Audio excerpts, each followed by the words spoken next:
Smile. You're on camera. Yeah, it's to try and keep it on. There's a lot on this.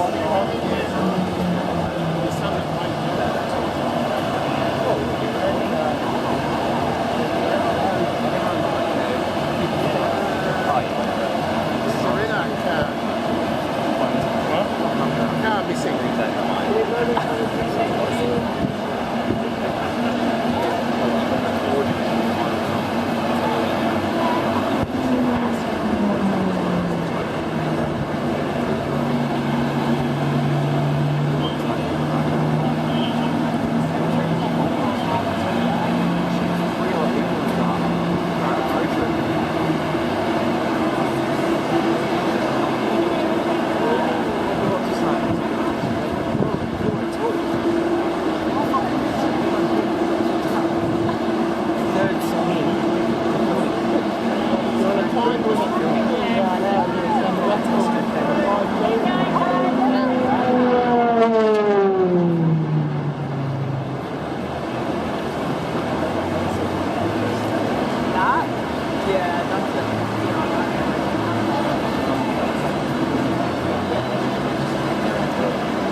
When we have all the sky shows, it says first thing is the bomb, the weather, rain is responsible by the bomb, and we have the sky, the location for our next thing.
There's Chaz. Car's not there either.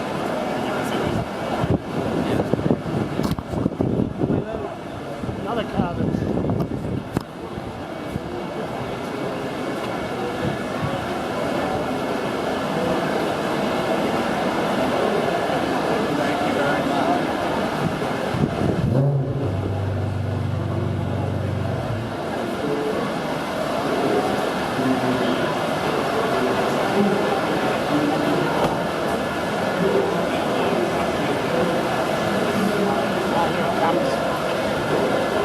Must be being weighed or something.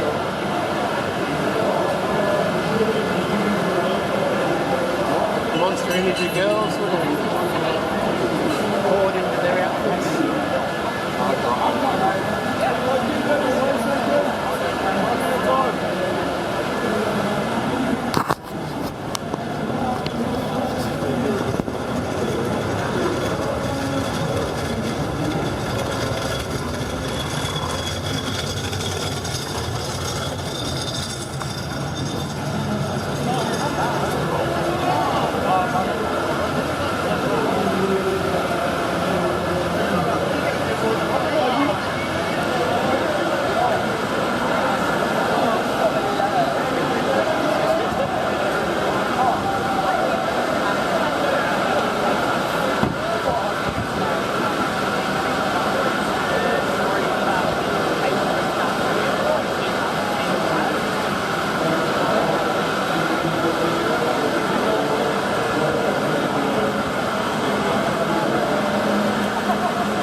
V8Supercars Championship, we've got the proud pleasure of racing right in the heart of Adelaide, South Australia.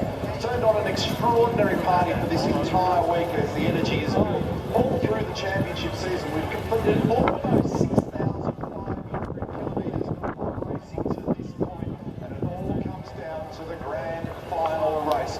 The four contenders are in the battle to take a championship today. They are also in this top 10 shootout, and they'll battle it out on this racetrack, Mark Skate. They certainly will, Neil. It's 3.2k, it's 14 corners, separated into those three sectors. The first sector, remember, you can't have the curb strike through the fast chicane. Remember also at turn 8, it's a 240k approach to a 210k corner. It's a hero corner, that one. Then the braking area into turn 9. Right there is going to be really difficult to judge on one lap with cold tyres. Here's your lineup. Players that you're going to see in this shootout from Kai Allen. Jaden O'Jader, his very first shootout. What a great story for him. Will Brown defending a championship for Chaz Foster. Macaulay Jones, an epic run in position number 6. Heimgartner, his teammate, is in there as well. Followed by Dick Pasquale, Payne, Feeney. He's up for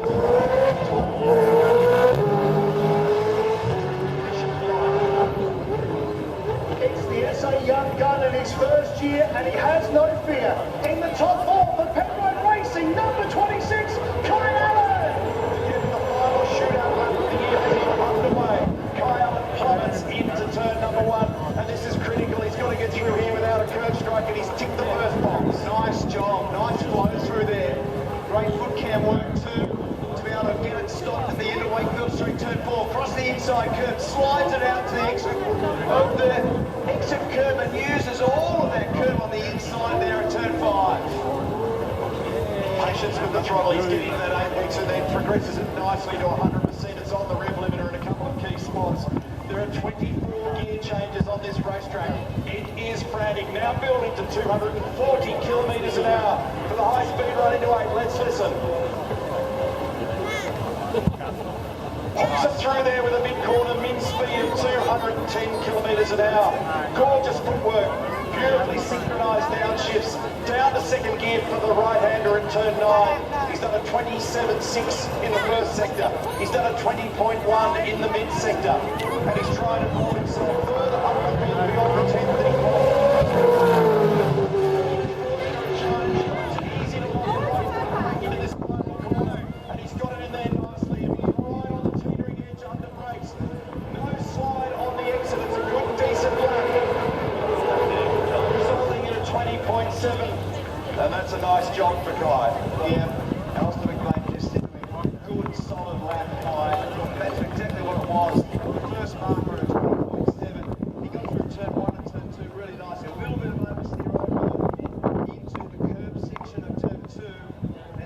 runs it off there, gets down into the braking area also at 9 very nicely. Hi, Kai.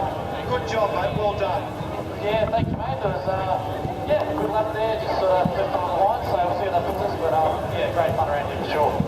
Excellent job. Good luck this afternoon. Thanks, Kevin. So that's our first marker, Neil, 20.76. What is the actual time you need to do to be on pole position? In his first top 10 mobile boost shootout in car number 25. He loves the cheddar. It's the one and only Jaden O'Connor. Shivers, the team over this afternoon to park him into the car for the last several races of the year in preparation for a full-time assault next year. He's vastly experienced for a young guy. He's only 26 years of age with the Block International Racing in the Mercedes AMG program. He's coming to the junior categories here.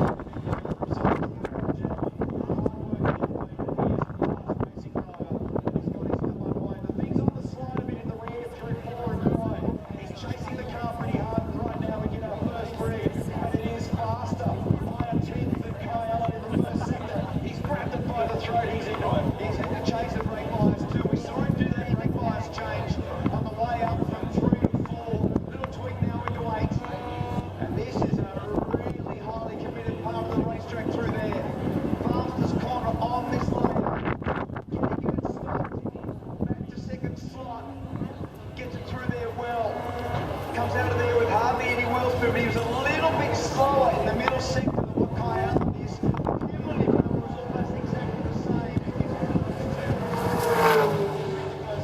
Slightly slower in the second sector. The numbers that we're seeing at the moment have got him right on target to challenge the lap time that was achieved by Kai Allen that preceded him. Pulls gears efficiently now to the control line, and does he step over it? Not quite. He misses out by 1/100th of a second. A shootout lap. Absolutely. Very, very good performance by Jay. And he'll learn a lot from that now. Excellent performance. And we're looking forward to seeing what this guy can produce in 2026. He's listening in the background. Hey, Jay, well done. Nice work. You were giving it some. Yeah, I thought it was all over by turn 3. Left it all out there, but really cool to be part of the shootout. First one. Massive thank you to my team at Premier. Just awesome to be part of it. Yeah, great to see you in there. Well done. Congratulations. Will Brown, defending champion, is our next runner. He had to fight for it yesterday. He had to fight for it in the last race meetings because he's been qualified with great difficulty. But he's got himself now in the top 10. That's a heck of a start to defend your championship. He's in the hunt for the championship. In the number 1 Chevy. He's last year's king of the town. Make some noise, ladies and gents, for Will Brown. In this game, it's an 88-point spread across the top 4 in the championship. Will 6th, 3rd in the championship. Toowoomba's favourite son into turn 1 and 2. Jamie Whitcomb watching cleanly out the other side without a curve strike. Nicely done. Through there with really nice flow. He was a bit faster on the warm-up lap than the others also. So this will be a real marker for us to put into our brain as to how he's gone about this lap. And this will also help Brock Feeney when he reports back. And the conclusion of this lap uses all of the run out of 6. There wasn't a millimetre left out of there, and he's done the fastest first sector so far by about a 10. He did a 19.3 in qualifying to get in. Let's watch turn 8.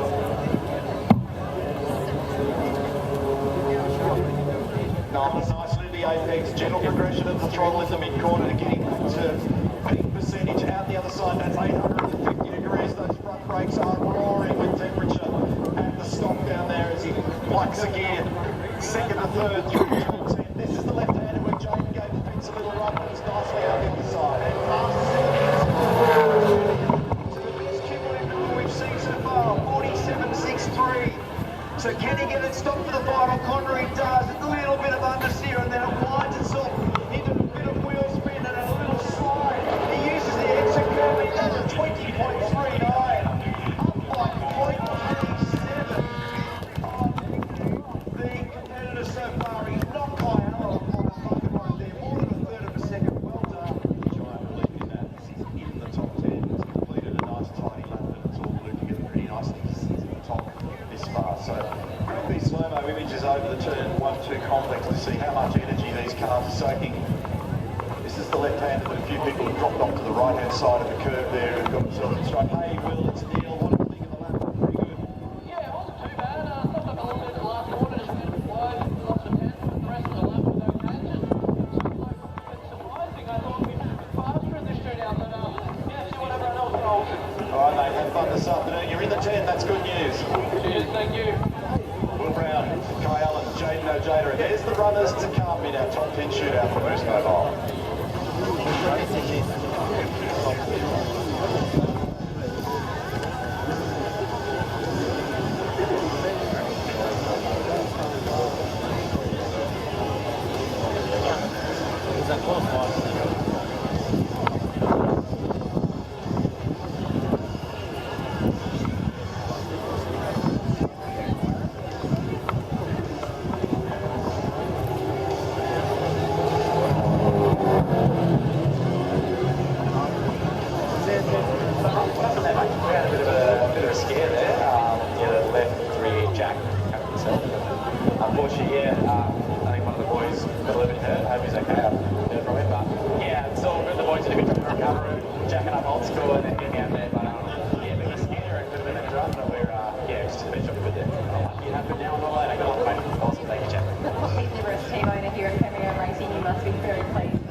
Seconds on the line here, trying to to stitch together 14 turns and 3,200 metres of perfection. In search of the first 9-mile pole, off to a good start through the first chicane. Neatly under brakes into the right hand of the turn 4 of Wakefield Street. Boxing up and over the curve. Out of this next right-hander, he dragged it on the regulator in second gear here. We get our first indication as to whether this one's lining up, and it is good. It's a 27.3. It's comfortably faster than anybody else in the first sector. As Mustard now plucks gears on the runway. Listen to this thing howl. Into the throttle early through turn 8 and barreling down into the right-hander at 9 from 240 odd k's to 65 kilometres an hour in the mid-corner of 9. This is a great lap. Fastest in the second sector also. His cumulative number is a 47.3. That's going to be 4 or 5 tenths better than anything we've seen so far. Up and over the curve at 13. Pulls it up. Squirms its way under brakes. Gets a stop. Gets to the apex. Lights the throttle up. Uses the outside curve as a burn. Runs it down the left-hand side to minimise the distance. And does a 19.98. Wow. 4 tenths faster. Popular reaction in the grandstands here in Adelaide for Chaz Mostert with that one. Only 6 tenths away from the number that he achieved in qualifying to get in there, and that was a good looking lap. Had some work through the first chicane. Good work, young Chaz. Keep up. Well, yeah, that was nice. That was nice. Anyway, I don't know. I hope the track doesn't favour me. But the car felt pretty good, and yeah, just happy not to go back in the shootout. So actually, it was really enjoyable. I really loved that lap. That was cool. I can hear it in your voice. Have an enjoyable run this afternoon. Here's the son of the gun that he wants to be number 96, the Chevy Camaro. For Pizza Hut Racing, it's Macaulay Jones. Makes the match, Adelaide. Chris Brisbane closest to Fred Jones on his right-hand side. Father and team owner. As car number 96 barrels into turn number 1 here. Right on the limit. How's the tyre crush that's going on through turns 1, 2 and 3 as he heads up to the braking area here at turn 4. Chasing the 19.9 achieved by Chaz Mostert. It's on the slide. Coming out of turn 4. There was nothing left in second gear as he lights up 600 horsepower and unleashes all that torque from the Camaro. Through the right-hander at 5. Bunny hops up and over the top of the curve. And all have the drivability around the sprint circuit. Out of 7, looking pretty strong. The first number is a 27.3. He's right on the money. He's only less than half a hundredth in the way that he's gone about the first sector. And we'll give you the second sector in a second because he's been very fast through turn 8 all weekend. Again, the number, cumulative number, is only about a tenth away from Boston. So great lap by Macaulay Jones. Got to get him stopped here. Back to second gear, over the inside curve. Uses all the road. Nicely done. And second place. Fourth in quali. Can he improve on that today? Stopping it efficiently in the last corner is key. He's got all the load on that left front tyre. And he understeered ever so slightly. Did that cost him to any degree? Chasing Mostert, where does he drop in? And he's right in behind him, just 0.1 of a second behind. That is a very impressive lap by Macaulay Jones. Chase survives. Jones splits Mostert and Brown. And he can be well relieved with that. I went and spoke to him after qualifying, and there was a calm air about Macaulay Jones after the qualifying lap, and he was really happy with it. Hey, mate, and Steele, what did you think? Yeah, I feel like it wasn't too bad. I feel like Jimmy close in the rear, but we managed to do well. Just snagged the brake in the last corner. A little bit disappointing, but pretty solid. So far, P2, you split Mostert and Brown. Well done. Yeah, thank you. Good job, Macaulay Jones. Well done. Now his teammate Andre Baumgartner, who's been having a battle on his hands. Qualifying speed, he's back there in 2025. It's the Brisbane top 10 shootout. Everyone underestimate this man. 30 years of age, he's got plenty of range. In the number 8 Chevy Camaro, Andre Baumgartner. This is the commencement of that lap as he tries to get those tyres exactly right for temper pressure to get things underway. That would have cost him 2 or 3 kilometres an hour there for sure. But he got through there better than Macaulay. So he got through off the curve at turn 2, much nicer. Didn't use as much track and less curb. Was very smooth. Oh, massive slide. Massive slide on turn 4. I ducked. I thought he was going to get the fence. That was full speedway action there behind Gardner. Lost really grip. He had a big armful of opposite block, and it's cost him time. It's cost him 0.2 of a second. That was a wild moment. 3 poles in his career in supercar competition. The last of those a couple of years ago in Sydney Motorsport Park. He's putting it all on the line here, and it's all hanging out in a couple of spots. Great shot, fantastic shot looking over his right shoulder at that critical 8th turn of this racetrack. Back to second gear here for the right-hander down here at 9. Hooks it up on the top of the curb on the run out of here. They short shifted into 3rd gear just to manage all that grunt coming out of that tight corner. Freeze is right up against the concrete wall. Is just a couple of tenths away. The money number in the middle was right there. He was right with what was achieved by the best in category so far in this session. Through the gears, dropped in behind his teammate. Position 3, so not a bad lap. That mid-sector was strong for him. It certainly was, but that last sector was the fastest for everybody so far. So he was able to make some ground up on Macaulay Jones in that last sector. Nice lap. Have a look at this slide here. He gets it on turn 4, gets it up, and then that was sideways. And then we had 2 cars come in and cracked the shit. So they left a little notice under the fucking windscreen. Well done. I thought you were the speedway there for a second. I'll say something off on the front, and if it gets broken into, then they're not responsible. That cost a little bit of time, mate, but well done and good luck this afternoon. Good job. Thank you.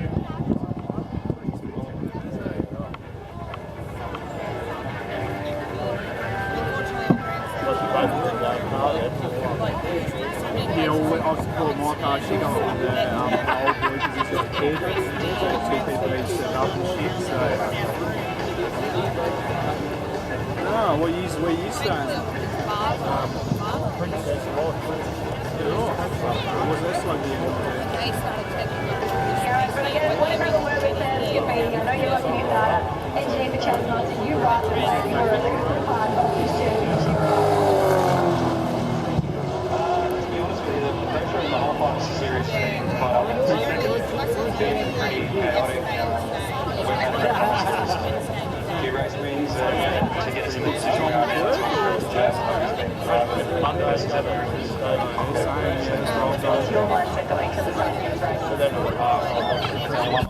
Just trying to get in front of me. So we get 2 weeks off. It's just a raw win the championship break. We've gone 10-hour days now. Yeah, so 5 to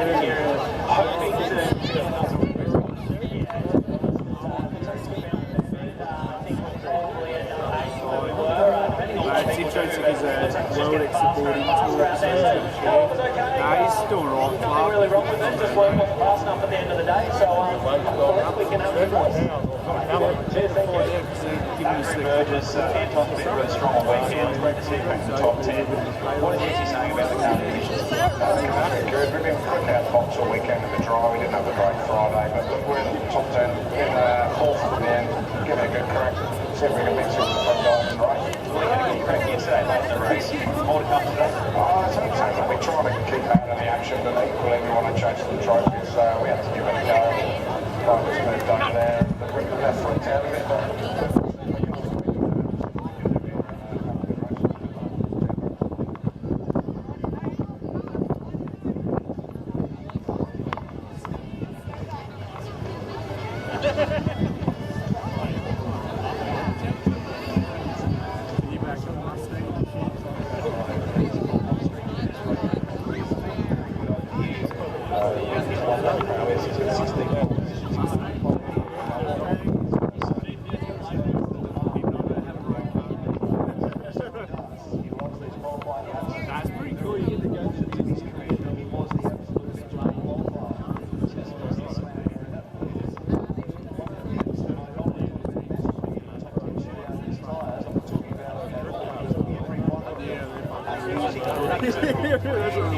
That's a fucking smoke. One of the NASCAR drivers, he did that before, just pull his company in and engine seat. It was like full fucking moving.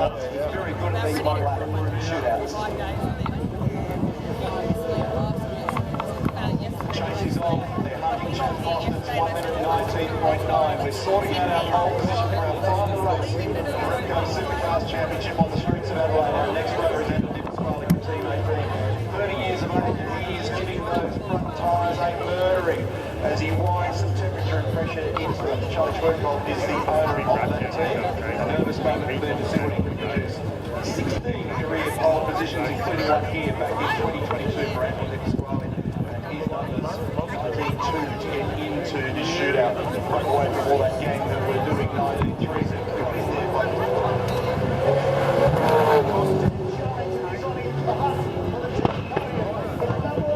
Team 18, DeWalt Racing, dressed in yellow and racing for Charlie, the very cool Anton Di Pasquale. well, it's going to be good enough for this third top end order. This is the 70th shootout for Di Pasquale. So we know that he's very fast. The next lap is always hard to get up to the 8 turn 1 and then not use too much curve. Comes through there really nicely. Very lovely braking area. Wakefield Street, turn 4. Slides out there. Not as big as slide 3 shootout. Last time they done it like that, she was a kid, so they broke the sound barrier. I was like, I want to see the pilot do it. She's like, he gets sacked if he did that. I'm like, it's going to be fucking awesome, you know? Because they weren't orange when they hit that, like, that was like apparently like the sleep line would have been like on the ground, rough and shit like that. Oh, he had to come out of it. He was going to hit the fence when he lit the throttle. It was going to hit the fence. He had to come out of the throttle a little bit then. On a couple of occasions. He advanced it, released it.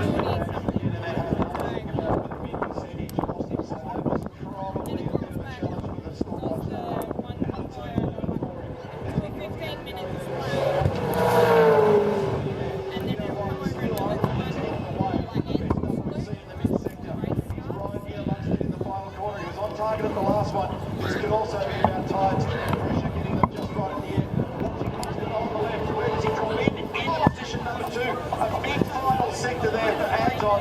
The fastest that we've seen so far. Because right on the money in that final corner. And he's in there by 1/100th of a second behind Boston. And just a tiny fraction in front of Corley Jones. Anton, that was a fine lap. Well done. Particularly at the back end of it started to really settle down. And it's had a couple of good, so yeah, he's getting another team thing, but still good.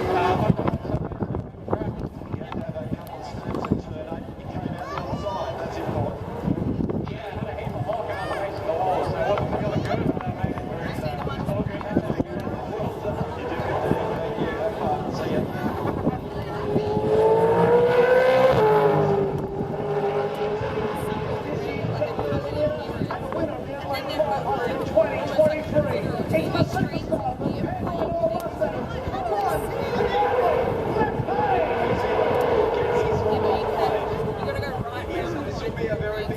This will be a telling lap in terms of starting positions because he's very aggressive through turn 1 and turn 2. He got through there better than anyone we've seen so far.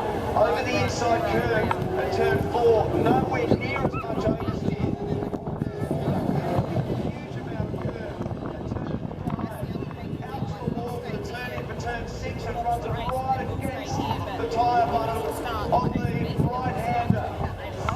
27.34, so he's only 4/100ths away from the fastest we've seen. It's all beginning to converge at the back end of the shootout. The times are tight. He got a little bit of that inside curve and a bounce going through turn 8 that time, Matt Payne. But the mid-sector is the best that we've seen. Is this going to be enough to be able to grab a provisional pole?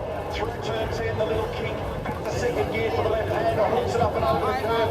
Mindful of the wall on the right, gets out the outside right side. Real commitment and the best cumulative number we've seen so far. 1 corner to run here for Matt Payne. He is going to challenge Boston and Di Pasquale. Chaz Dan on lead as he knocks his way to the line. Payne to the top now on a 19.7. It's not bad to get all the noise, you know, like, you're going to be in the right spot.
to commence the lap. That may have hurt him. A little bit of understeer there also on the way into turn 4. So we got through turn 1, 2, 3.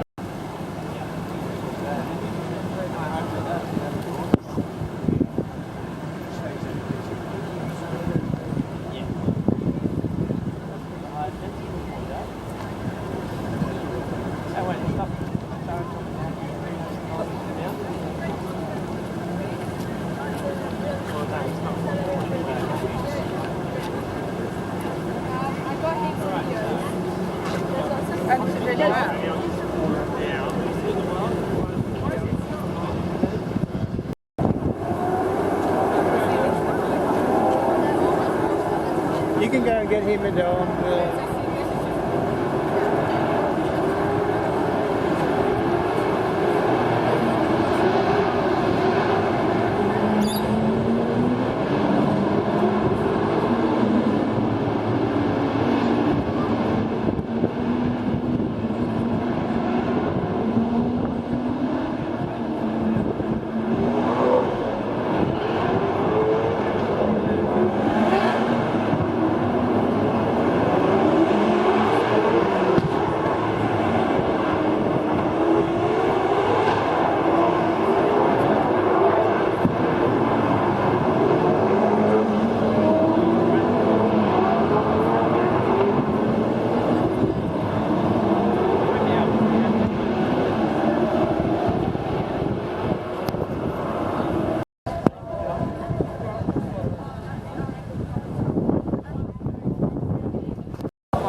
Hold on.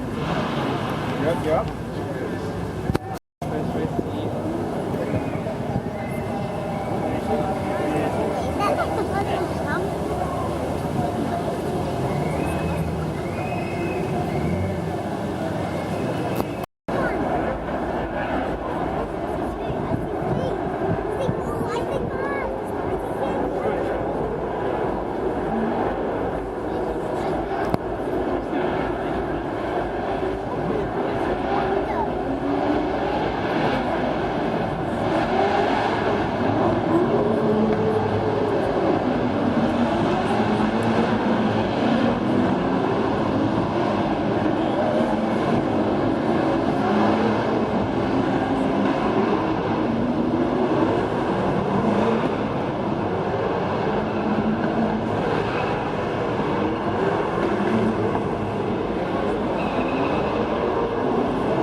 with some speed, particularly Mount Panorama in the Dunlop Series, where he picked up his first win. And then he's been able to put plenty of runs on the board this year at the Bend, and then again at Mount Panorama as well, sharing with Cooper Murray. 10 minutes.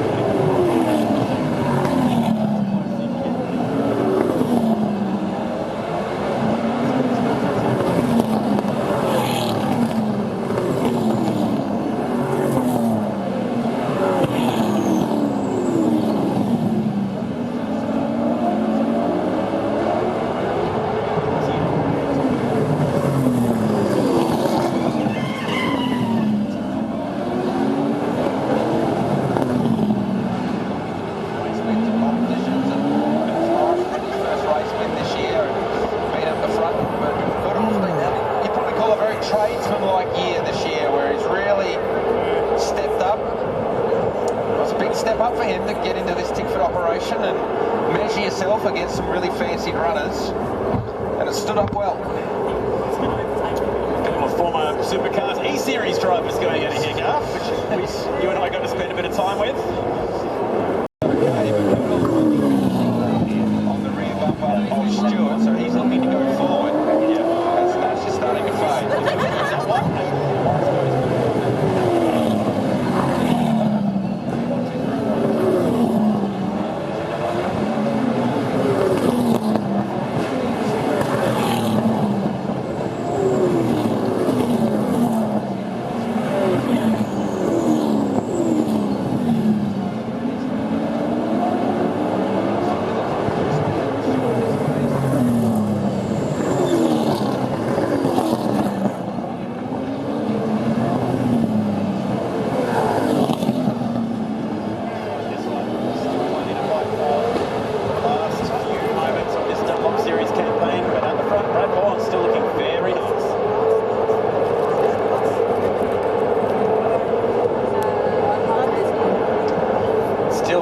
Speed at the front. He's been able to fight back on that last.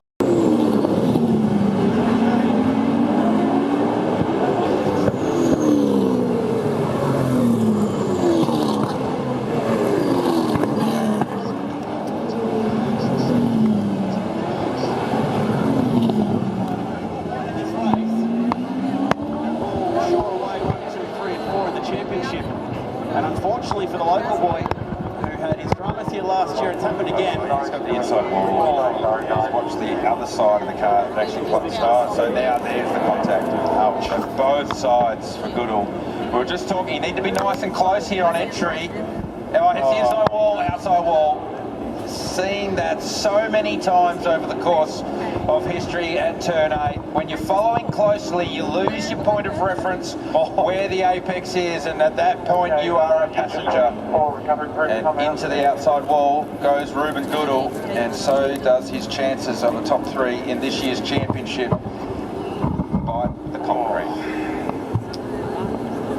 It's a triple shock, that one as well, because it'll also take him out of podium contention, and that was a chance to spray some champagne on the home steps here today. Really disappointing way for his campaign to finish.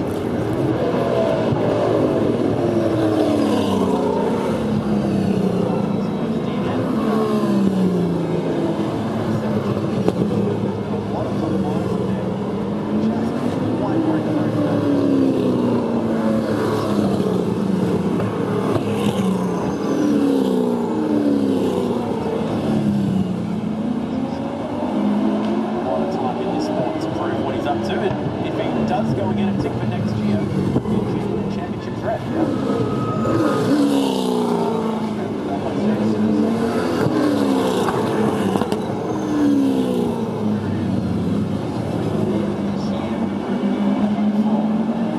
Trying to advance his position and give himself a chance at top 3 in the championship, but that dream is no more. Thankfully, if you're wondering, Ruben was quickly on the radio to say that he's okay. Was quick to say his apologies for that one. Must be a gut-wrenching feeling on home soil too, boy from Adelaide. That'll take him out of that fight for 3rd in this points battle that is still playing out. More drama here in Adelaide. And it's Ruben Goodall who had found the fence at turn 8 and that hefty second whack of the wall on the inside guard. Secondary impact bigger than the first. Yeah, the problem with the secondary impact is you've broken all the steering and maybe even broken a brake line. And it pulls the car harder to the inside wall. So just see here, clips the inside barrier, bang, into the outside wall, and it takes off to the Canon signage on the inside. It's actually 3 impacts if you Yeah. count them up. Yeah. Remember last year you had a little rub at turn 3 which had broken steering and brake lines that turned into a much bigger crash at turn 4. So I think the brake lines are okay here because you see he locks all the brakes up. But you can see the outside front suspension is gone, so it's turning the car hard into the inside wall. And there's actually, strangely, probably more damage on the left front than the right front for Ruben Goodall. And as you said, Chad, good news is he has radioed through. He is okay physically. Probably going to take a little bit emotionally and mentally to get over that one.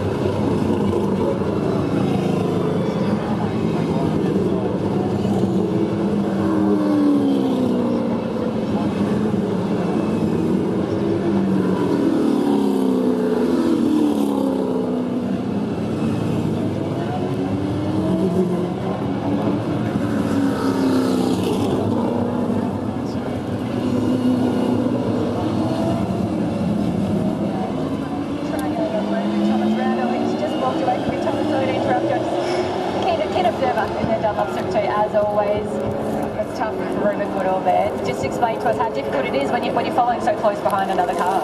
Yeah, I feel for Ruben. Glad he's okay. That's the priority. But I think when you're in the Super 2 cars, there's probably more aero wash than in the main series with all the downforce. He's probably just trying to turn in to avoid the aero wash and just had a bit more front than grip than he expected. Hit the inside wall and just the passenger arm. You know, a lot of us have hit the turn 8 wall. I've hit it plenty of times, unfortunately, but yeah, I was just standing over there minding my own business, but you know, look, the team, put that aside, the whole Super 2 Tickford squad has done an amazing job this year, you know, top 4 in the championship, top 4 lockout, and obviously Roland clinch the championship. There's a replay now, yeah, just unfortunately got that inside wall, so hopefully they get the race back going.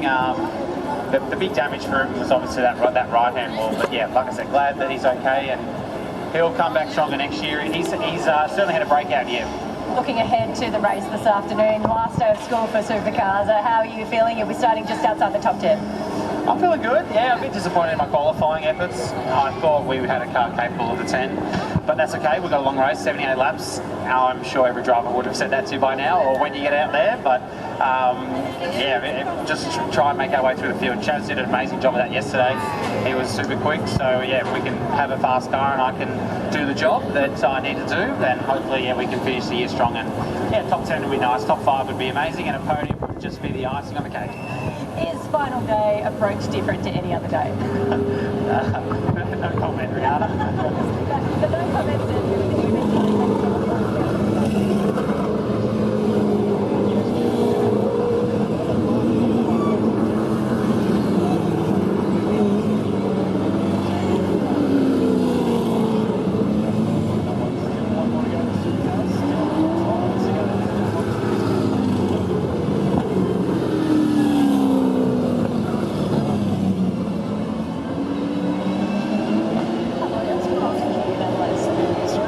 trackside update.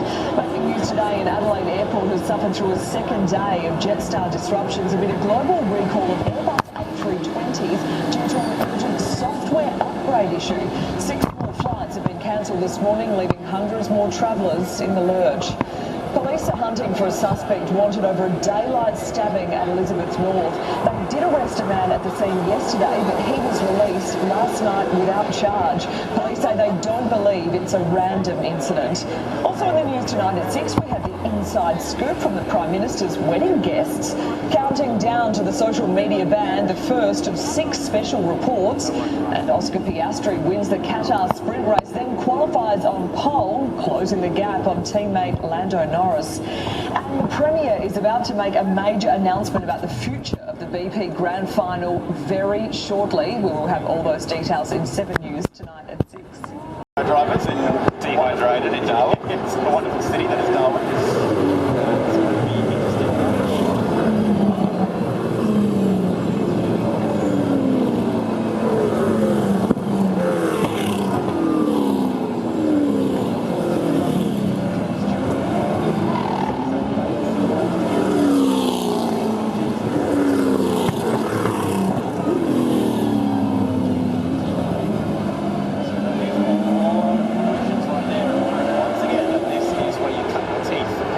of the V8Supercars Championship.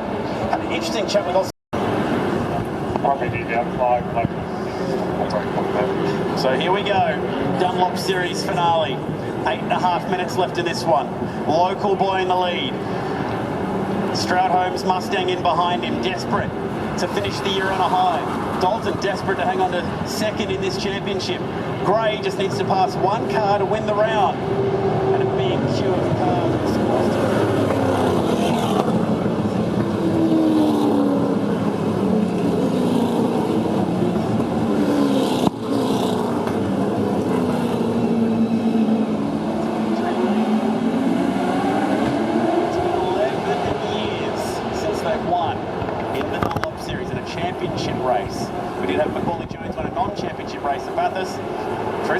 Townsville in 2014.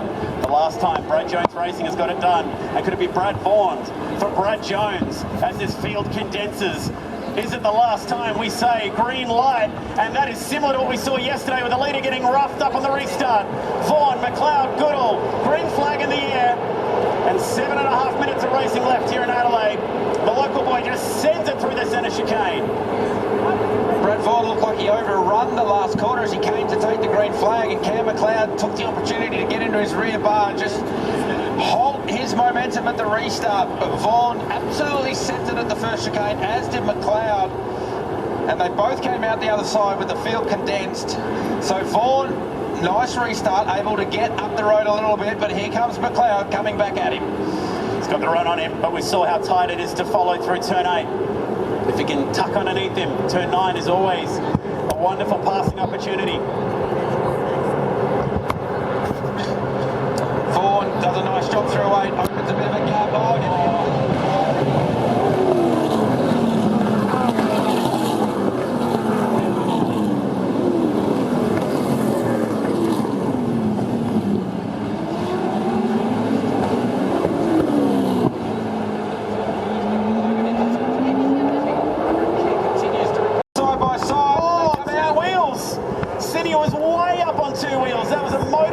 Turn 7. 2x2, side by side down the back straight. They need to sort this out before turn 8.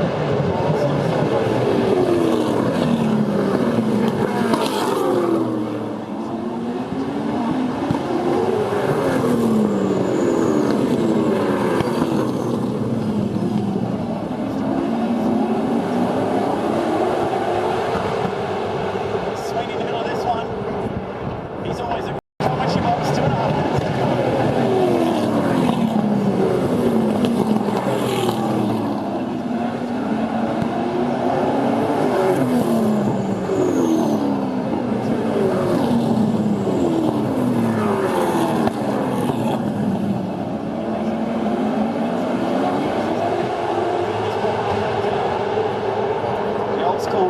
Numbers on the door for the Wheel and Commodore. Absolutely. Really through all this has picked up a 5-second penalty. And that was for the Hail Mary down in this corner a few laps ago on Nash Morris. He did look like he started that passing manoeuvre last Friday. And then there's also the race win as Vaughan goes defensive at 4. McLeod's tucked up right behind him. He's into him, so now he's trying to create the over and under. Trying to create an offset. Now Vaughan's going to defend into 5. McLeod open. Now does he try to switch back? No. And actually now McLeod's put himself in a bad position because you're not be able to turn down the inside into 7. A half block for Vaughan into 7. So Vaughan's starting to look vulnerable with 1.5 minutes left. Doesn't matter how he goes into turn 7. He always comes out of turn 7 so well, Brad Vaughan. Even with that shallow entry, seems to be able to lay the power down, but that Stroudholm's Mustang close. McLeod was up on the curb at 8. That's as close as close.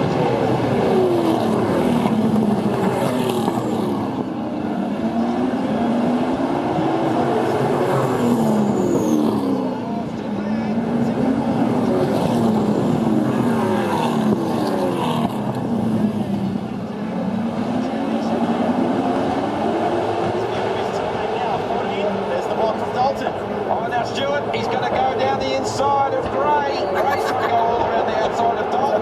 They can't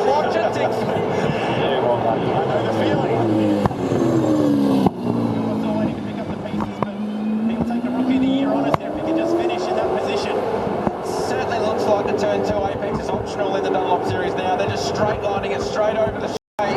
Oh, look at the big understeer.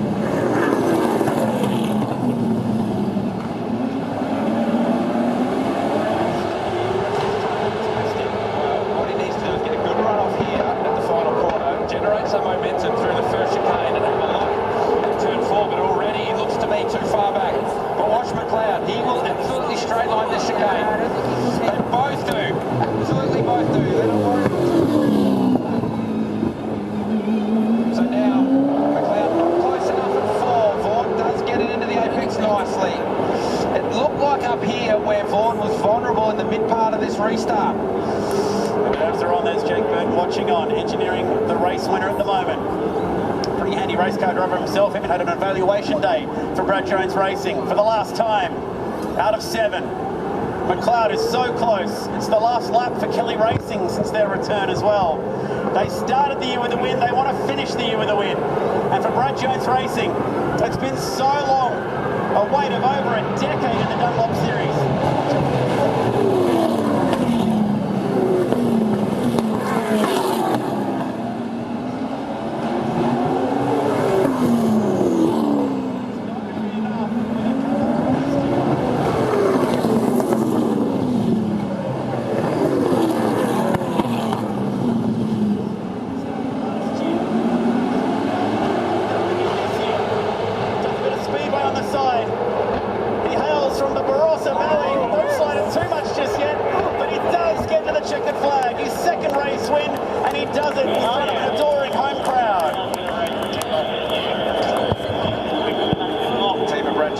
Celebrating that one. That one will be special for Brad Jones Racing in their 300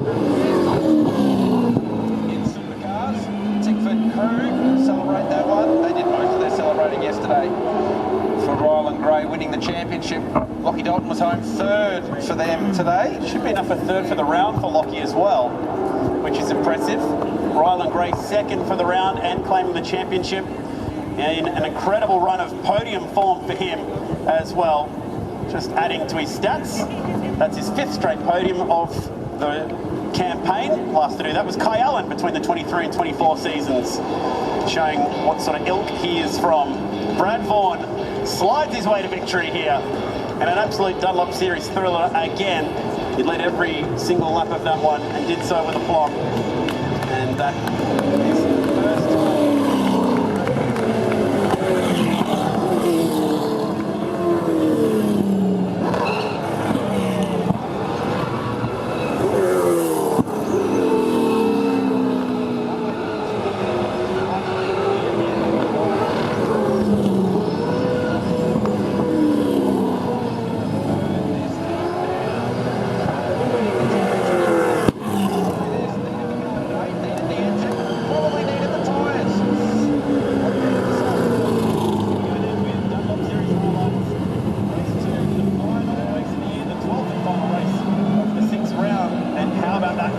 Turn 1 supremacy between Vaughan and McLeod on the absolute edge of out of control.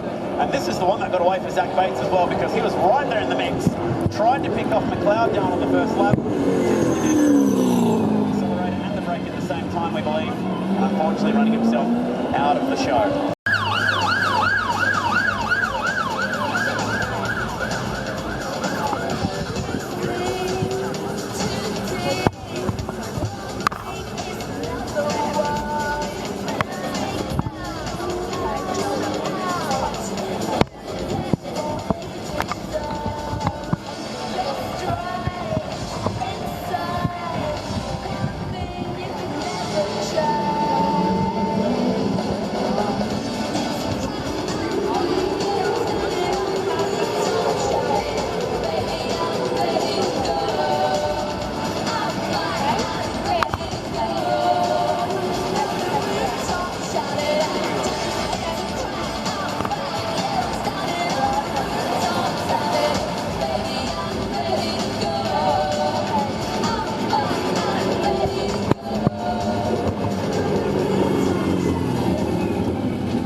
So a championship has been decided? Well, yes, yesterday, but now it's all official and we go to the podium for this round here for the Dunlop Super 2 Series. So get ready to be very generous with your applause, race fans. And then, as soon as the podium's done, we shift into absolute top gear as we get ready for the final race of the season. The championship decider is not far away.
Well, ladies and gentlemen, it's now time for the podium for round 6 of the 2025 Dunlop Super 2 Series at the BP Adelaide Grand Final.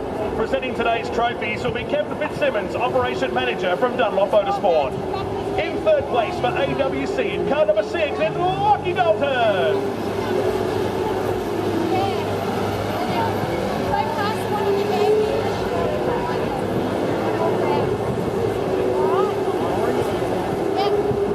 In second place for Tickfoot Autosport in car number 55, it's Ryland Gray.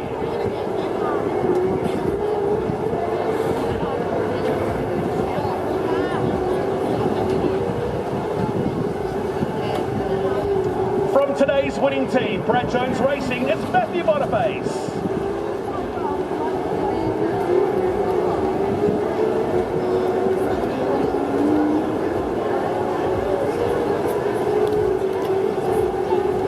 South Australia, how about making some noise for one of your own, the round winner on the streets of Adelaide from Brad Jones Racing in car number 80, Brad Ford.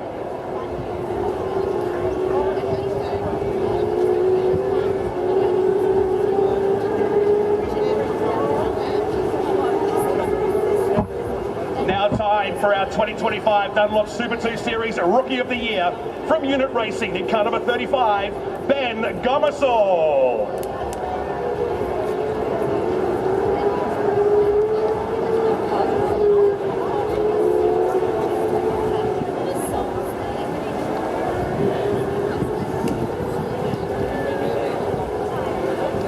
And now it's time to meet your 2025 Dunlop Super 2 Series champion from Tickfoot Autosport, Ryland Gray.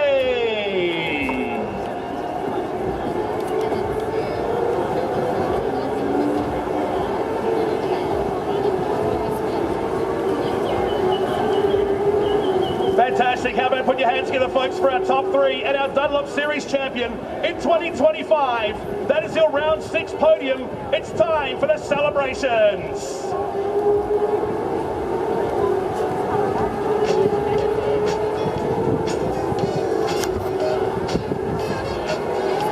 Coming down pit straight at roughly 600 kilometres an hour. Turn your eyes to the skies, folks, because here she comes.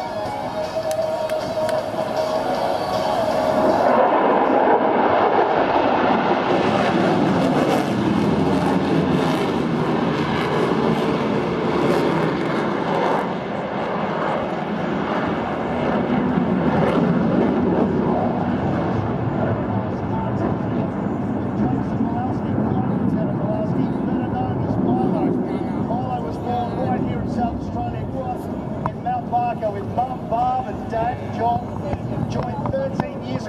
17 years of age, and right now on a 90-degree vertical turn, he is pulling somewhere between 5.5, 6 times his body weight, 5.5 to 6 Gs as he comes down the main straight.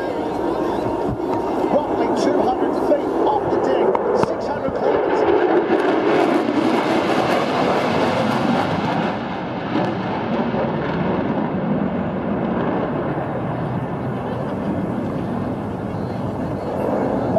One of the very first Australians to be given the opportunity to fly the F-35. He went through the first group of Australian certified pilots for the Air Force to learn how to fly the F-35 4 years ago, starting off at a Hall trainer. Again, pushing anywhere between 5 to 9 Gs at any time.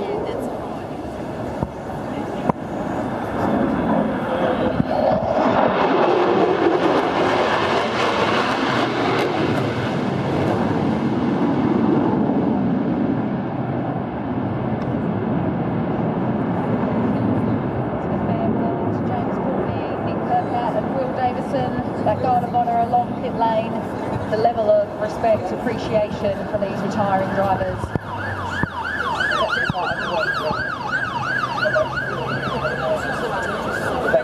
I guess there's that level of care and family about this whole community that they would think to even do this is a really, really special moment as the F-35 still circulates.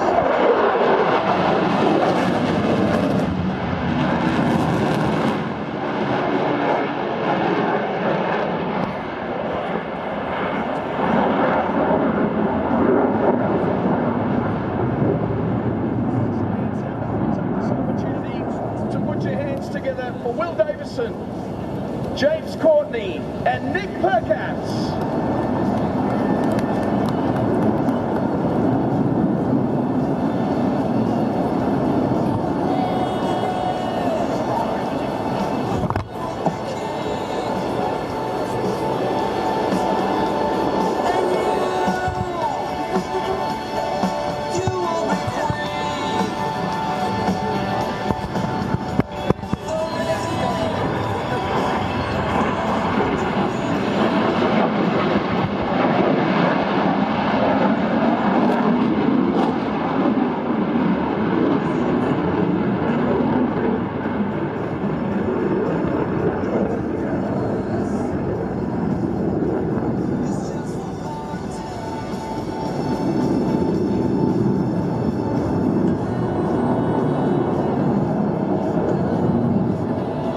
Circling back around the track, you would have seen the weapon bay doors open just then. At full weight, this F-35 weighs 48,000 pounds. That's roughly 22 tonne, hurtling through the skies, Benny and Charlie. Landing gear down. Milo giving the tail fins a bit of a flip.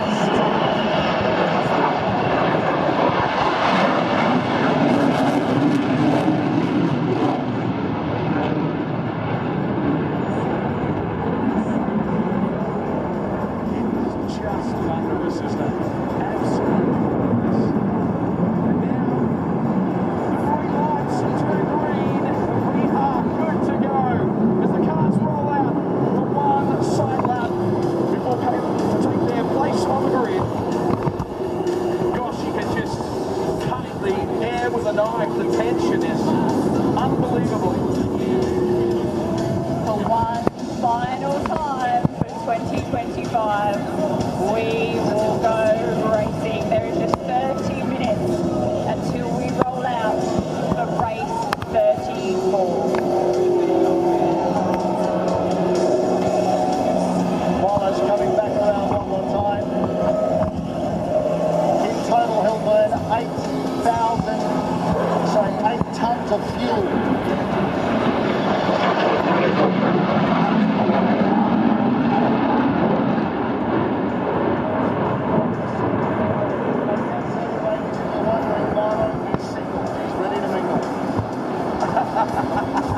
They all are, aren't they? Absolutely, Ben. Absolutely. James Courtney, the last to leave pit lane. As he heads out, there would have been quite the quick put the helmet on routine and get around. And if you're around the racetrack, bench, not just in the grandstands in the main straight, then we encourage you to put your hands together. Make sure that those drivers can see you and send them off as they get ready to go.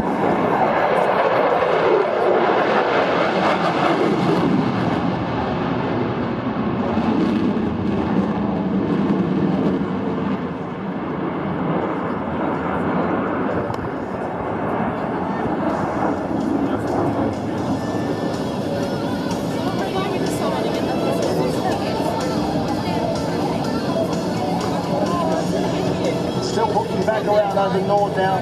Lolo's got a few more minutes still to go. With, of course, the finale sky high. Still about 5 minutes before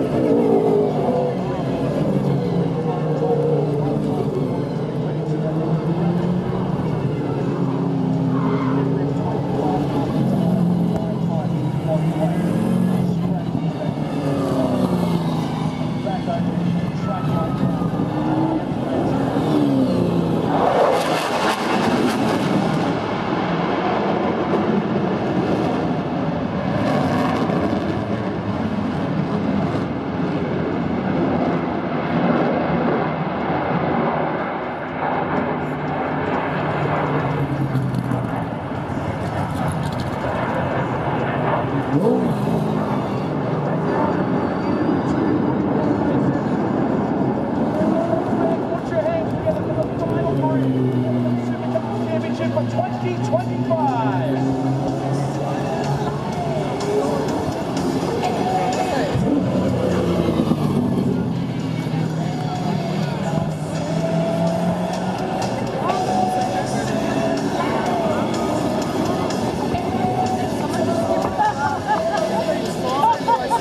How good is this, Benny, to see this final race, still not knowing who the championship leader is going to be, or the winner for the 2025 Repco Supercar Championship.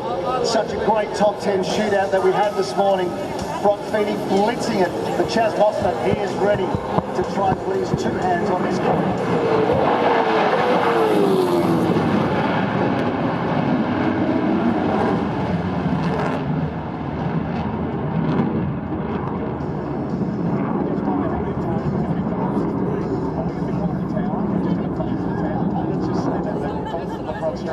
That's Milo signing off right now, Benny. Milo is done. So thanks so much to the Royal Australian Air Force. And Jason, Milo Malowski.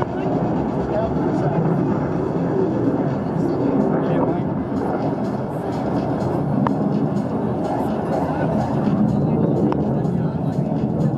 So as the cars are assembled on the greens.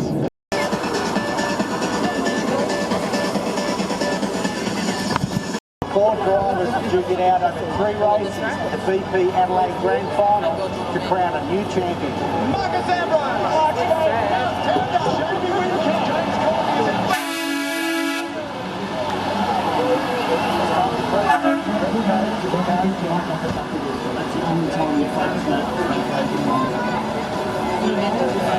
Who will become champion in the 2025 Repco Supercars Championship? We are 250 kilometres here on the streets of Adelaide from finding out, and it's come down to the final race of the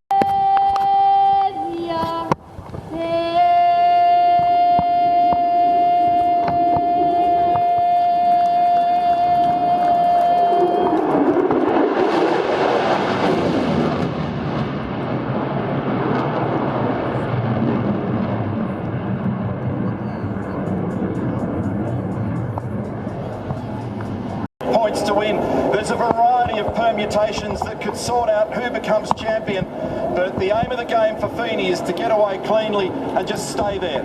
For everybody else, it's open off the line, find the bite point on that clutch, launch it, not too much wheel spin. He's got to protect going down into turn 1, and they'll have a mad pack of 24 cars behind him when they get to turn 4. Tech facts, they hook into the brakes pretty hard around here. They smash those Peters Super Shocks with huge loads through them.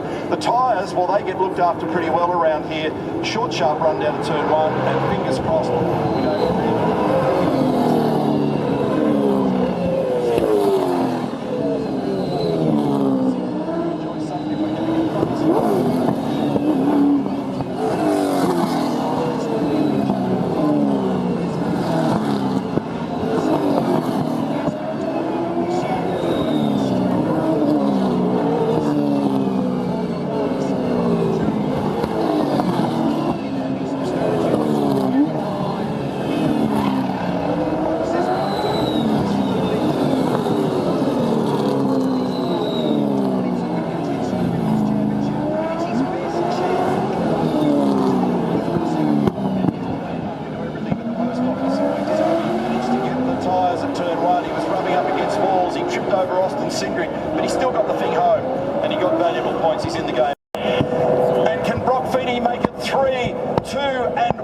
become the champion as the lights change for the BP Adelaide Grand Final.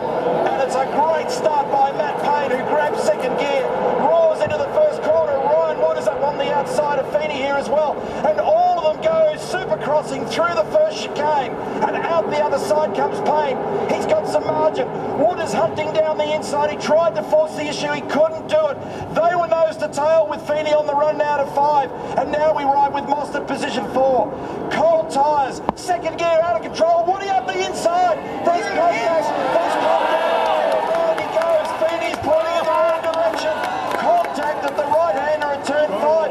This is a giant game changer. This is the highest stakes in this game.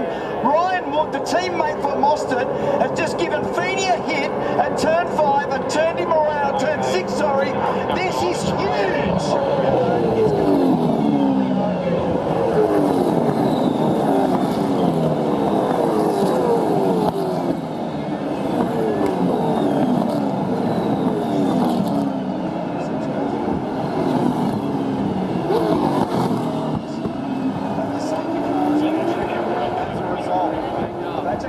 That's actually good for Feeney. Yeah. That's good for Feeney because he would have lost a lot of ground under a normal racing circumstance. But the field now has compacted. This is good for Feeney. The net loss is a lot less under this scenario. He's 21st, Ryan Wood is 2nd, but he would have been a long, long way behind if the safety car wasn't called. This is the stuff we spoke of earlier now. This is the gamesmanship. It's the stuff that happens. It's the highest stakes. Winning these championships means so much, and that is evidence right there at turn 6. Well, it's a poker face down here at Red Bull Ampol Racing. We'll see if Jamie's up for a chat right now. Your thoughts on the opening lap there, Jamie? My thoughts are a non-championship contender get involved in the championship, really. Yeah, there's hard racing, but he was just having a free swing, and yeah, we've paid the ultimate price for it. So it's still a long race to go, but that's pretty grubby stuff. Well, won it from last year, so it might still happen. Wow. Let's have a look at the replays of the start here. We're riding with Payne. He got an ideal conversion of energy. No wheel spin, grabs gears, in position now. Wood tries to go to the outside down here, 1 and 2. They've all woken up to the idea of straight lining 2. But down here was where the issue was forced. So Wood feints out to the left, then dives up the inside. It gets closed off. There's a bit of nose to tail contact going on there. And then it's out the other side here into the right-hander now. In fact, Wood actually bumped the wall on the right-hander at 6 in that process as the squeeze.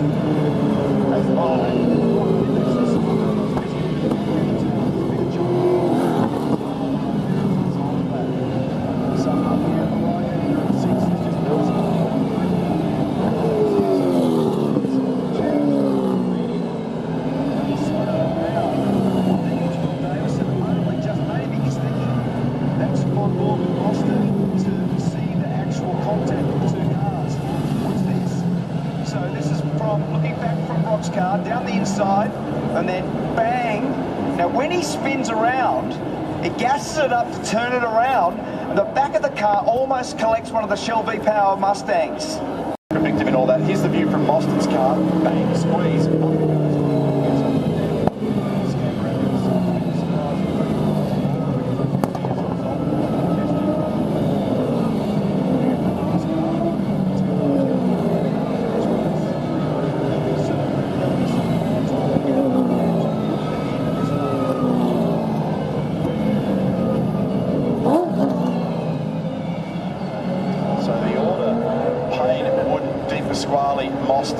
And things have settled down with Feeney now. We have judicial cameras out there, all sorts of things, but let's have a look at what we can here. So, a couple of observations. First thing, all good here. Now, what Brock did was nice. He left a full car width full of room here. Now that's an important consideration firstly. So no issues there. So at this point it's all about, as you approach a corner, does Wood get to what we call the B pillar, the centre pillar in the car between the doors. Now very, very hard to look from there. He's probably a little further up than I would have thought. but certainly still a car width of room there. Now, we've got another little vision here. Look at that. He's a fair way up. That's why this is going to be a tough one. Looks awful, but I don't know. Now, when we look, here's where we're looking at, right? So I'll try and pause it right there. Now, that's, I would say, not quite at the B pillar. Maybe we can just go frame by frame.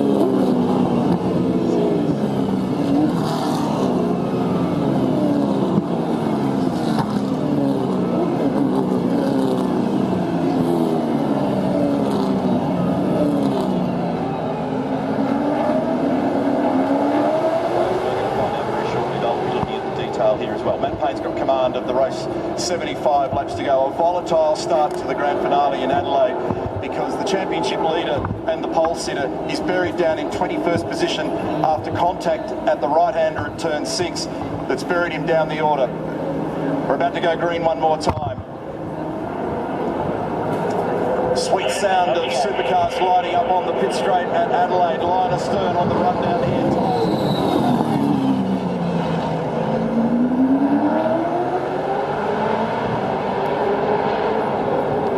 Shot and cars survived that contact, and the question was asked a moment ago, any reports of any damage? What's the steering like on it? Any bruises as a result of what happened? We arrived with one right here at the right hander where the trouble unpacked just a few moments ago.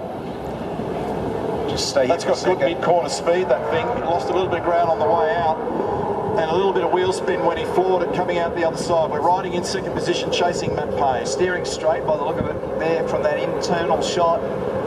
So that's good news for Ryan Wood.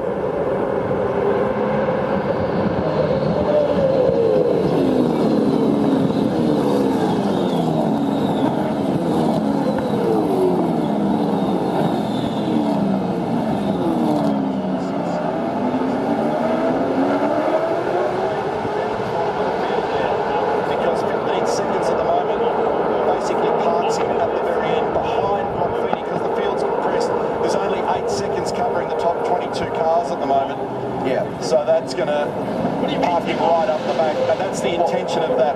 The intention is to put him back basically where Finney is. Yep. So that's essentially what I do. So the rules and the way that they've assessed the penalty is accurate. But the reality around the infringement down the inside, Kai Allen, big plunge on Macaulay Jones. Manoeuvre, just looking at Will Brown on the outside.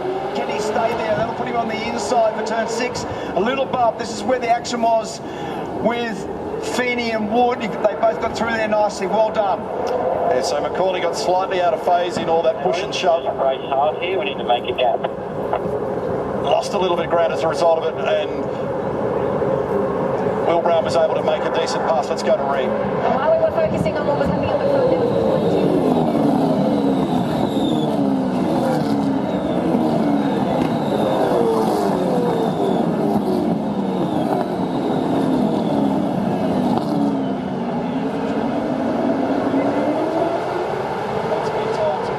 as hard as he can to try and make up that deficit. Now we're looking at David Reynolds down the order here. He's in 17th position. Go back to the lead. Pressure on at the front of town at the moment. De Pasquale 5 or 6 car lengths behind in 3rd spot. Fastest lap of the race. Speeding at the moment. What do they do with Feeney? One school of thought would be to let him press on because he's passing plenty of people at the moment. He's got real speed. Turn 8, I think it was Andre Heineken. Just gave the wall a little rub. That one's probably not too bad. So what do you do with Feeney? Do you let him press on and try to pass a few freebies? Because you'll get a few people without too much drama. But the other argument would be to pluck him out. So as soon as the CPS window or the pit stop window is open, and we'll be notified of that shortly, as soon as that's open,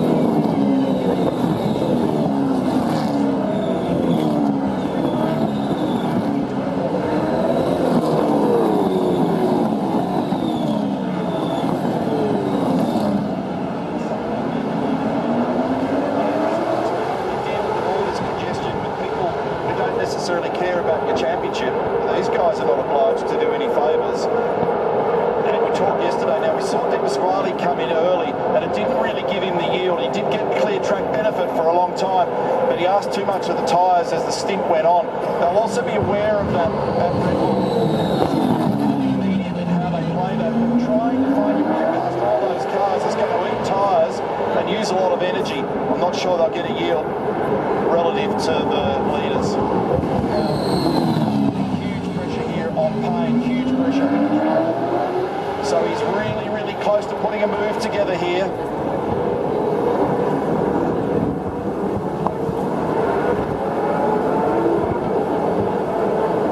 He's going to have a look at him when they get down here to turn 9. He stalks the back of this car, gets a little bit of the slipstream benefit. Hard on the gas out the other side. Does he show the nose down here?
Second margin between Payne and Wood at the moment. 15-second penalty hanging over Wood.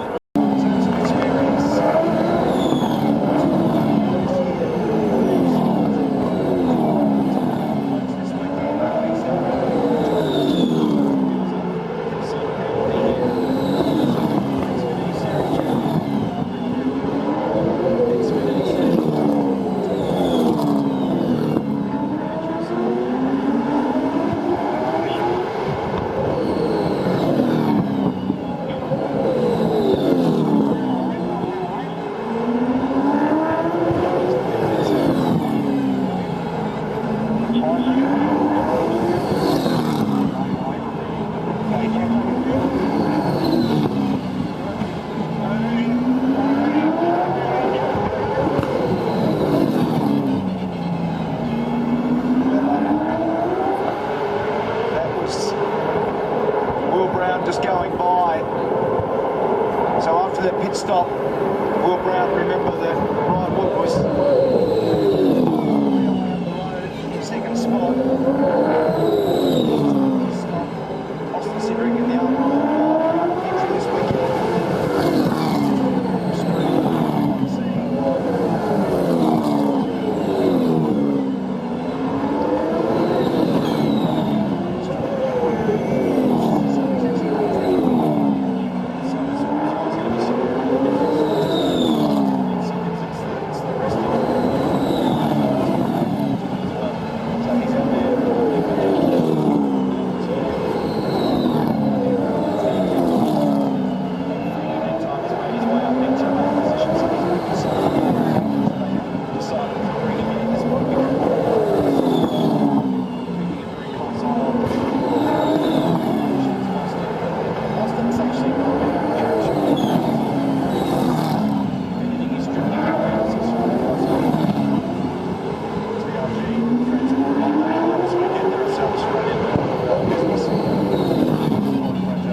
this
first.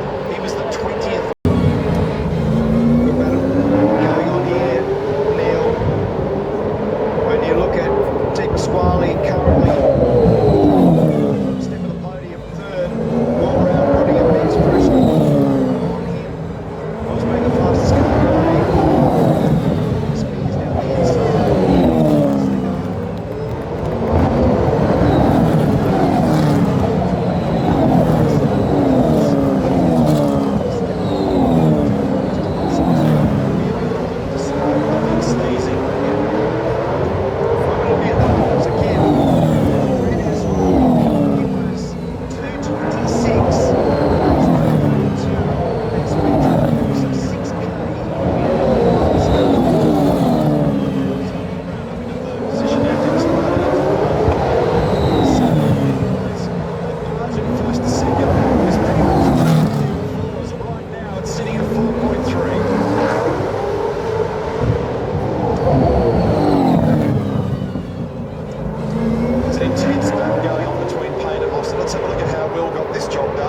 Sizes him up.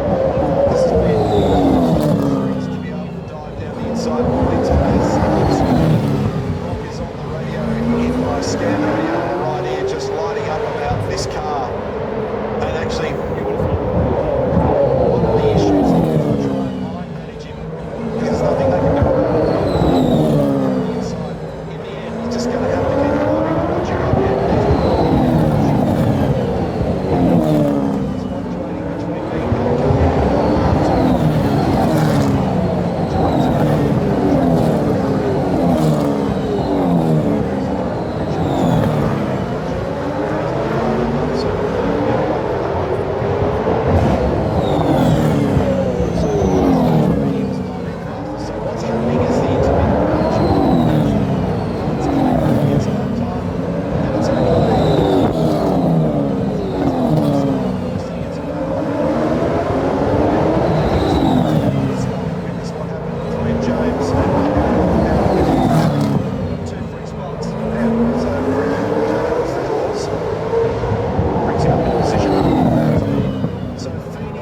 Is about 35 seconds from the lead of the race with 38 laps remaining and one compulsory stop for everybody in the field, which is going to come somewhere in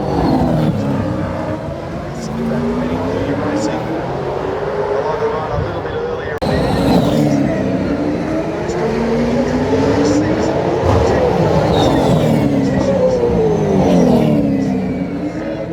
Across this season.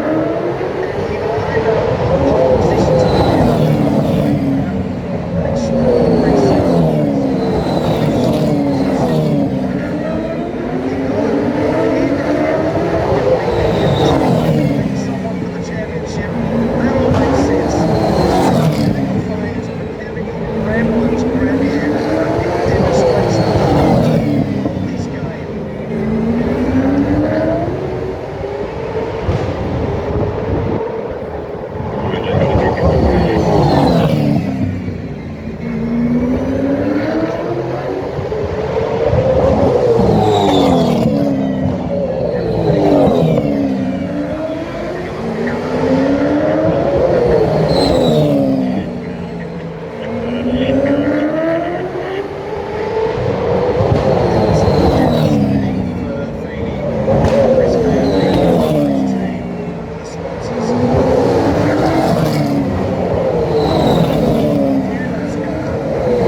ran over to the exit curve, and in the end, he got away with a lot of damage in the front of it. It looks like it's a half, got a mark on it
this earlier in the year.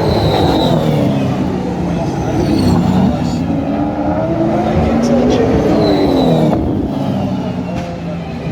6,600 kilometres of racing.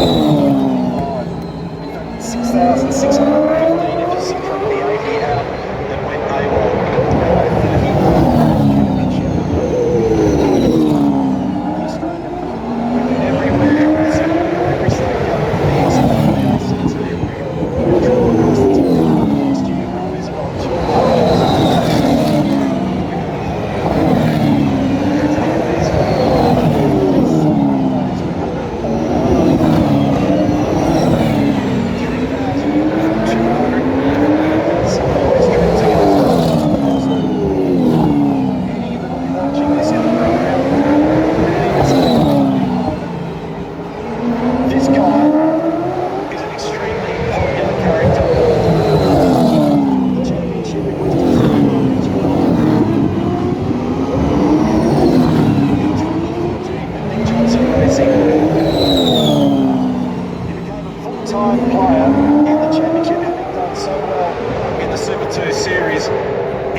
Achieved, and this guy is devastated.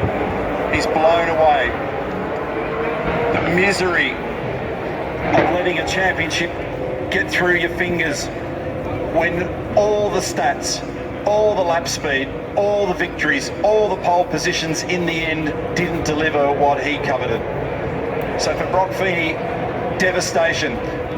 For Chaz Mostert, elation. And for this group, for Rian, for little Emily Rose, Ryan Walkinshaw, Chris Stewart, the team principal Carl, for the engineer Sam Scafidi, for the Golden team.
protect victory lane.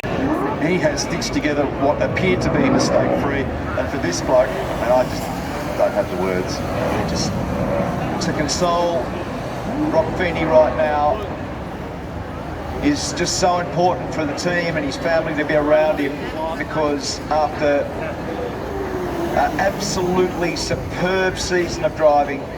The Chaz celebration, he's going to do a pretty good job. That was a really emphatic performance this afternoon. The car was so fast and you got off to a ripper start. Yeah, really good start.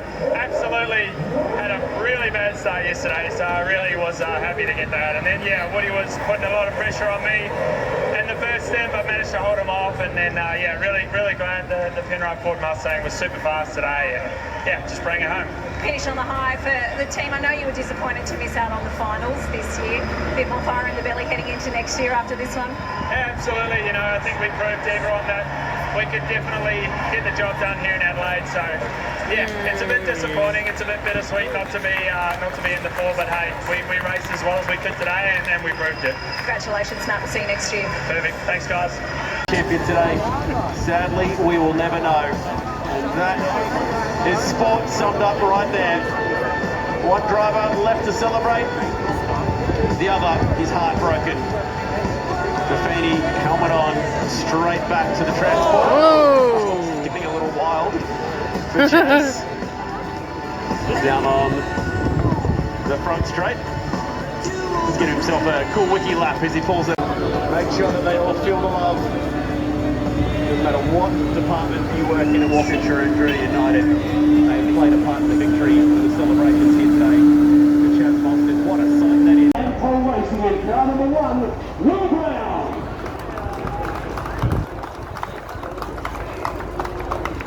In second place from Melbourne 1, and pole racing in car number 25, Chaz Mostert.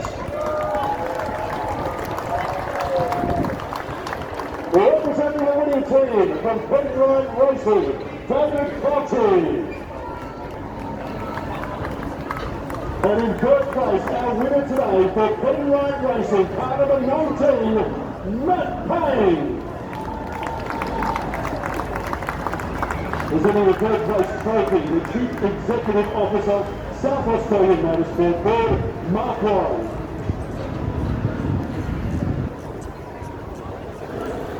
Returning the third and second place trophy is Tabitha Ambrose, the ambassador.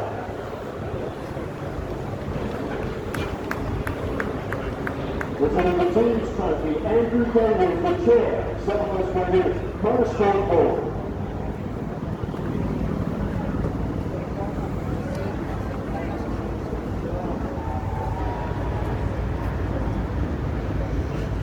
And presenting the first place trophy to our winner, the Premier of South Australia, the Honourable Peter Malmestis. Yay!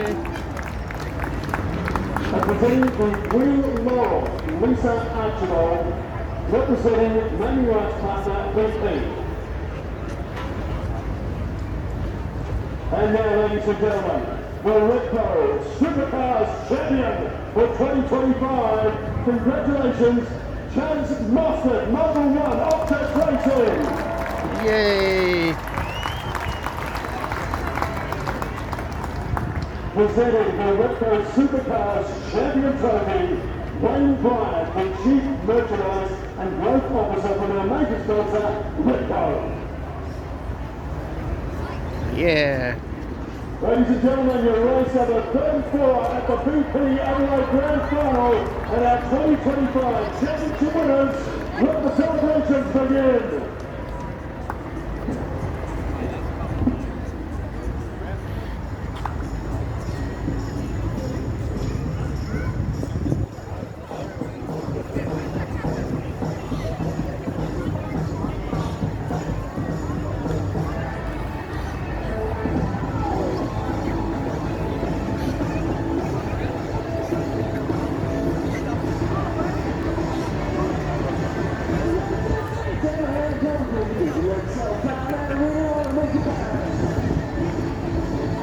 Oh, down the back.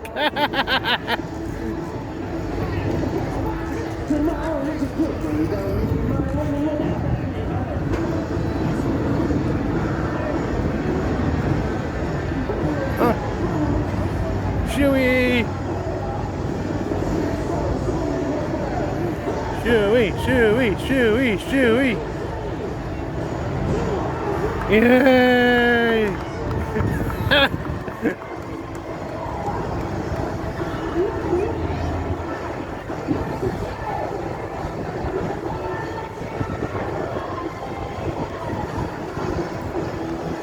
The fans who've got it.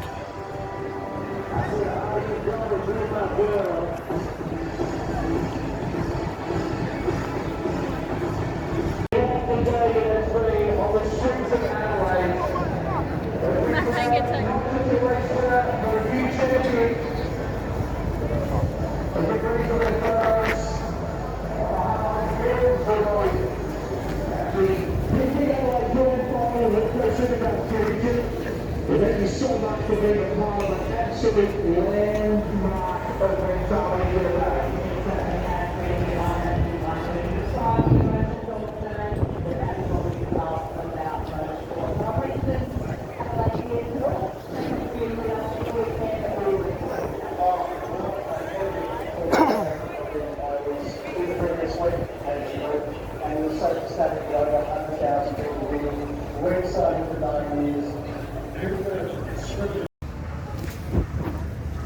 That's the camera.